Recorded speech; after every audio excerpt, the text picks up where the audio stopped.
Welcome to the Jeff Knows Inc. Entrepreneurial Show with your host, Jeff Lopes.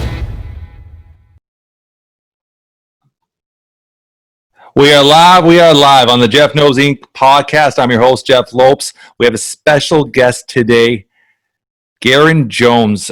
Garrain is an inspiration to listen to, inspiration to everybody who's around, always put a smile on everyone's face. We're going through so much turmoil, so much controversy in this world, so much hatred it seems like in this world, and I thought this would be a perfect opportunity for a perfect individual to shed a beam of light on everything that's going on and give us his point of view and make us almost open up and learn more about what's truly happening in this world right now. So let's give a shout out and say hello to Garrain, and let's get this show on the road.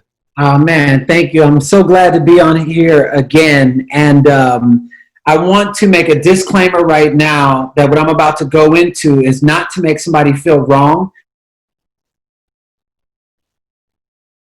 I believe in new levels of awareness, a high level of emotional intelligence, enough to know that if somebody's domesticated an environment, they're just carrying out what they know. So there's a lot of racism going on, white supremacy, white privilege, and from the way in which I see the world, it's clear as day. However, I've experienced a lot of people, even in 2020, that are in denial as if it doesn't exist. And they say, no, all lives matter. And, you know, everybody's created equally and everybody gets treated the same. And I'm like, do you not see, or do you only look at life through your own lens? And so instead of meeting people and making them wrong, I've been having the tough conversations and really wanting to get underneath what people, the mindset of the people and how they even arrive to that. And what I came up with was something that drastically impacted my life, where when I share it with you, you're going to be like, how does this make sense to what's going on in the world today with the racism? I'll tell you exactly how. I'm going to talk about getting a root canal. And I promise you, I'll tie it up in a beautiful little bow in 6 minutes. 3 years ago, I got a root canal. My face was the size of Thanos's. It was huge. It was swollen, cursing like a sailor and everything. And I went to the regular dentist, and they said, you've got to go see a specialist. And when I went to go see the specialist, he said, you've got to get a root canal. And I was like, how is that possible? Because 17 years ago, I already had a root canal. And they said, well, whoever originally did your root canal didn't get it all the way to the root. So underneath it is infected. It's rotten. So you have 17 years worth of infections that's just now starting to show up on the surface.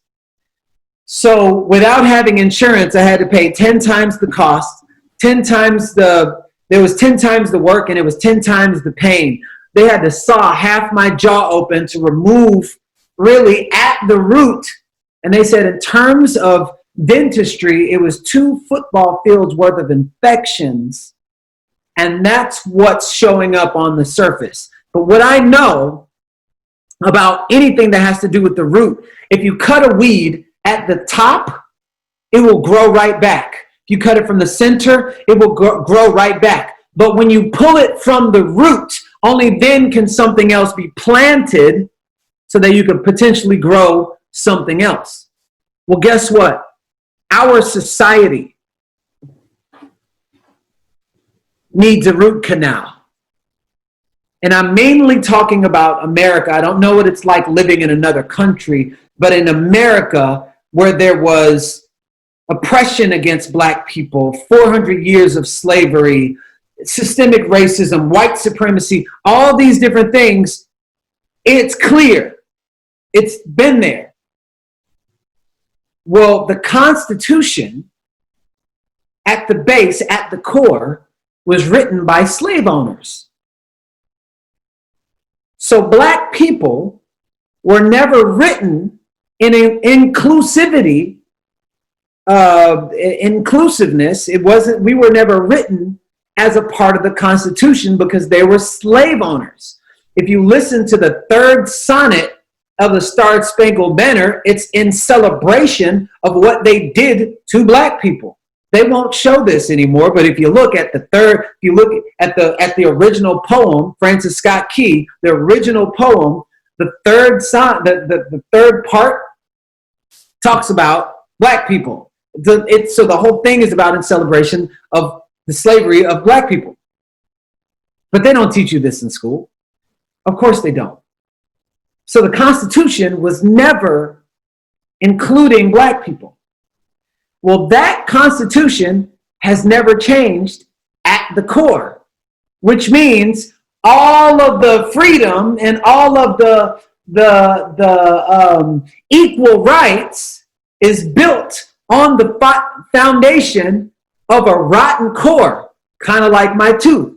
So we have 400 years of infection that keeps spilling over and spilling over and spilling over, and people keep looking to the surface. What happened to George Floyd? It isn't surface stuff. This stuff is nothing new to me. It's been happening. It's happened to my grandparents, happened to them, happened to them, happened to them. So it's nothing new, but it's built on the foundation of infection that's showing up. But just like this phone, the phone has updates every 3 weeks, every 4 weeks. Well, what do? They take updated information so that the system starts to shift. And when the system starts to shift so much, they actually change phones. In terms of if America was a phone, we'd be operating off of iPhone 1 capabilities. What has changed are the people. The people and technology have changed, but the system is still the same. We wouldn't even keep the iPhone if they kept the exact same system of iPhone 1 because it would keep breaking down. Have you noticed that when you don't press upgrade, update, and you press later, the phone slows down, it breaks down, your screen just magically starts to crack. So our world is literally in breakdown because at the core of it, the system is faulty. So our world, mainly America, needs a root canal. And how is that even possible? Well, how it's possible is with the awareness, people can then start speaking up. Then they can start fishing out all of the injustice in the world. And as they start upgrading, that will eventually shift the system because there will be new people a part of the system with a different frame of reality. And as that starts to shift and more people start to speak out, this will create a shift in the world. Now, I have a white friend. He says, but why does my words matter? Like, how is that going to make a difference? And I'm going to share with you this story. When I was 5 years old, I lived in Arkansas in 1985, in Arkansas, in the South. 5 white boys chasing me around the park, the playground, and they were beating me up whenever they could catch me, and they were calling me nigger every day. And then one day, another white boy, got in front of them and said, "Stop! He didn't do anything to you. Leave him alone." And they listened. People only listen to who they can relate to. So it took somebody who looked like them to say, "Stop, leave him alone." And they never messed with me again. They never called me a racial slur, and they never chased me or anything. So when I shared that with my friend, he said, I now know how I can be an ally, how I can stand for the oppression so that all lives can matter, but they can't matter if Black lives don't matter. So when we say Black lives matter, we're not saying that all lives don't matter. We're talking about in the context of how individuals are being treated. There's been an entire oppressed community who's never mattered in the eye of who designed the system in the first place, All you have to do is just look at the prison systems. You can clearly see, look at the education, look at the broken homes, look at it's clear, night and day. So when we say all lives matter, what we're doing is we're crying for human dignity to be actually recognized. Because we all want the same thing. We want to feel seen, heard, acknowledged, and want to feel like we're mattered. But if you were a parent, and you as a parent denied your child's cries, and you say all child's cries matter, you would dismiss that child's cry. And eventually, if you didn't acknowledge that child's cry, that child would feel betrayed from an emotional standpoint, and that cry would eventually turn to pain and rage. But a great parent would meet that child at the point of pain and have the tough conversation and say, why are you crying? Well, what's underneath? Well, how can I support you?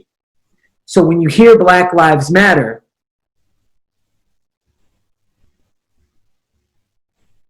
what we're doing is expressing ourselves so that our human dignity can actually be acknowledged in the context of all lives. So now that you have this awareness, maybe some of you don't, not making you wrong. However, denial does not come from a space of love, especially when you're hearing the truth from someone who's experienced this and still, as a very successful person, still experiences it. What will you do with that? Will you remain silent when you're loud about LGBTQ communities, when you're loud and you about being a vegan, when you're loud about the plants and things that happen in Brazil, when you're loud about gay rights, when you're loud and you're saying all these things, but you're silent when it comes to Black lives and injustice in America? I would urge you to ask yourself, what's that about and why am I silent? Truly check in. Because if it happened to your family, I would be the first to stand as an ally with you, because I know when somebody is being done unjustly. And that's what I have to share. That is amazing. Amazing. That's the only word I could describe it. But you're inspiring. You just have a way about your message is so real and raw, and it's you, and then everything about it just feels right, and there's a lesson to it, but there's also reality to it, and I love everything about it, and I greatly appreciate you coming on. Greatly appreciate you taking time out of your busy schedule, because I know you have a busy schedule. We're going to put in all the show notes how to get a hold of Garrain and get his book, get everything about him, and reach out to him and through social media and through his website. But a truly inspirational person that's making change in this world, inspiring people, and just being a good person. And everybody could take a moment of this and learn something from this. So I greatly appreciate you being on, brother. And thank you so much once again for having this, creating this space for voices like mine and messages that come through me to be heard. One thing I always say is, what comes from the heart will always find a home. So for everyone who's been open to this message, welcome home, and let's continue to thrive together. Thank you, brother. All right, man.